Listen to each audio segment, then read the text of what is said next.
Student stair case wiring का जो है हम लोगों ने डायग्राम और जो है उसका स्ट्रक्चर बना लिया है। अब हम उसके बारे में पढ़ेंगे कि वो काम कैसे करता है। तो वो वर्किंग प्रिंसिपल के बारे में पढ़ लेते हैं। चलिए,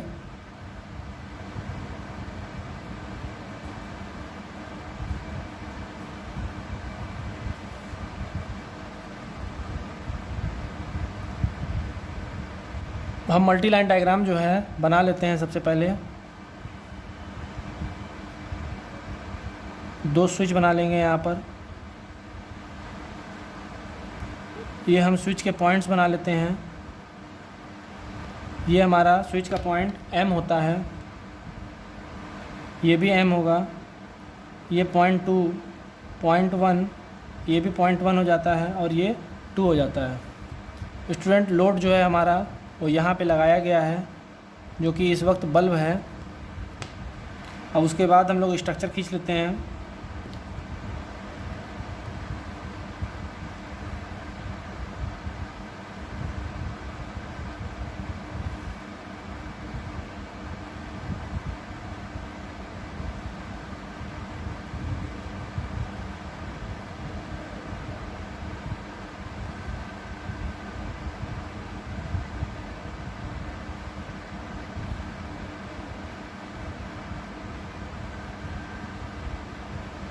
ये हमारा जो है 2A का मल्टी लाइन डायग्राम बन चुका है।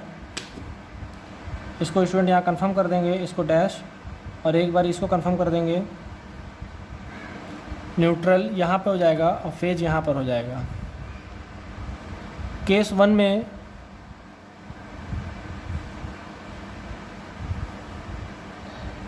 अब जो है हम लोग एक प्रैक्टिकल बनाते हैं कि मान लिया जाए ये हमारा सीढ़ी है।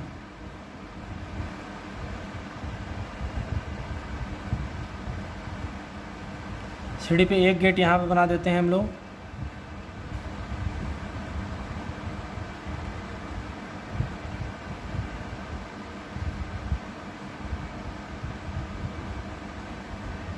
डोर 1 और एक गेट हम लोग यहाँ पे बना देते हैं।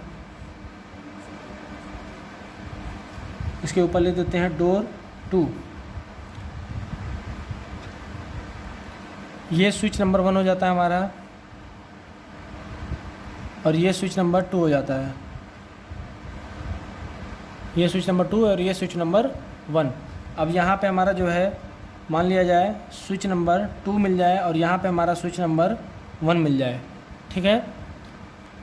केस 1 पे अगर देखते हैं,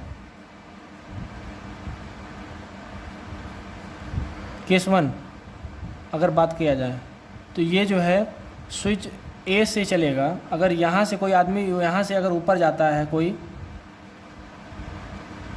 यहाँ तक, यहाँ पे पहुँचने के लिए, ये अगर A है तो यहाँ पे पहुँचेगा तो A ही रहेगा। तो यहाँ से यहाँ तक पहुँचता है तो इस स्विच को ऑन करेगा, क्योंकि यहाँ पे लगी हुई लाइट को जलाना है इसको।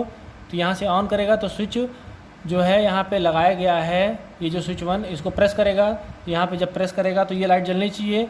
तो ये जब यहाँ पे इसने प्रेस किया तो ये देखा गया कि ये तो प्रेस करते ही ये नीचे चला आएगा यहाँ पर, और ये चीज़ यहाँ पे खुल जाएगी।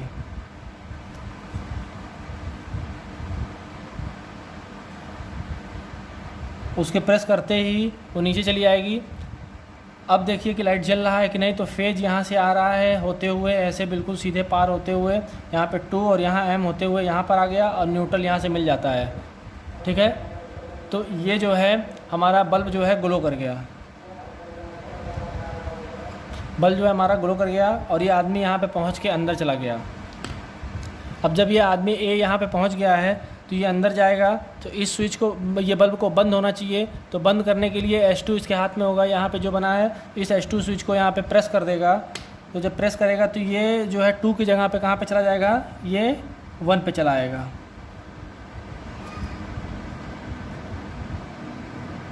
बिल्कुल ऐसे। तो अब ये जो है देखिए बल्ब ग्लो कर रहा है कि बंद हो गया। ये चेक करने के लिए न्यूट्रल से यहाँ पे न्यूट्रल हो गया। फेज की बात करें तो फेज यहाँ से आते हुए ऐसे बिल्कुल आ रहा है और यहाँ 2 पे रुक गया और इसका कनेक्टिविटी यहाँ पे नहीं जा रही है ऊपर। तो यहाँ पे बल्ब इस समय बंद हो चुका है। केस नंबर अगर 2 की बात करें तो केस नंबर 2 में अगर आदमी B है यहाँ पर, और फिर यहाँ भी पहुँचेगा तो ये भी बी ही पहुँचेगा।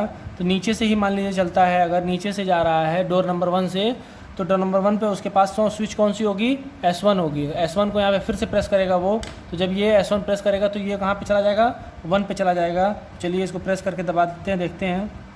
तो यहाँ पे ये जब ऊपर चला आता है तो अब इसको बल्ब ग्लो कर जाना चाहिए। तो चलिए टेस्ट करते हैं। न्यूट्रल तो एक इसके पॉइंट पे मिल चुका है हमें, अब फेज़ चाहिए दूसरे पॉइंट पे। तो देखिए यहाँ से यहाँ तक फेज़ आता है, 1 को होते हुए यहाँ से इस तरीके से फेज़ यहाँ पे पहुँच आ रहा है। तो बल्ब क्या किया, ये ग्लो कर गया यहाँ पे। अब ऑफ कंडीशन में जब यहाँ पे बी यहाँ पे पहुँचेगा तो S2 इसके हाथ में स्विच होगा। अब इसको जब प्रेस करेगा तो ये बल्ब ग्लो ऑफ हो जाना चाहिए। तो देखते हैं कि यहाँ पे ऑफ हो रहा है कि नहीं। तो अब इसको जब जैसे ही उसने प्रेस किया तो ये चीज़ जो है हमारी नीचे आ जाएगी, ये चीज़ हमारी नीचे आ जाएगी बिल्कुल इस तरीके से।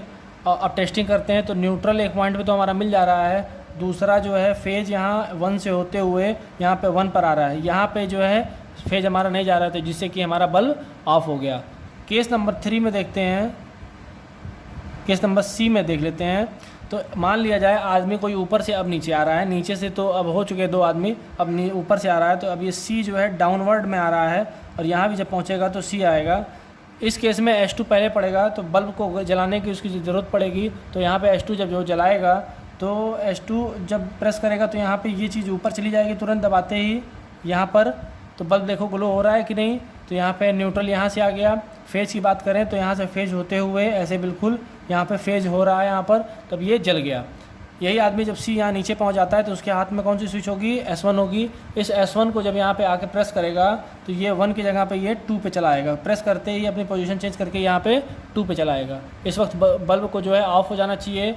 तो चेक करते हैं, न्यूट्रल से यहाँ पे न्यूट्रल मिल गया और फेज़ को उठाकर यहाँ से ले आएँ और इसे उठाते हुए यहाँ पे 2 पे ले आए। तो यहाँ पे देखा कि फेज़ यहाँ से पार नहीं हो रहा है, जिससे कि बल्ब यहाँ पे ऑफ हो चुका है। तो स्टूडेंट, आई होप आप लोगों को ये चीज़ समझ में आया होगा। इस डायग्राम के सहारे जो है आप लोग किसी भी जीने की वायरिंग कर सकते हैं, यानी सीढ़ी घर की स्टेयरकेस की वायरिंग कर सकते हैं। यह सेकेंड ईयर 4th सेमेस्टर में अक्सर पूछा जाता है और 5 मार्क्स का ये आता है। तो स्टूडेंट आप जो है बिल्कुल इसे आसान तरीके से केस समझकर आप इसे पढ़ लीजिए और समझ लीजिए। Thank you, have a nice day.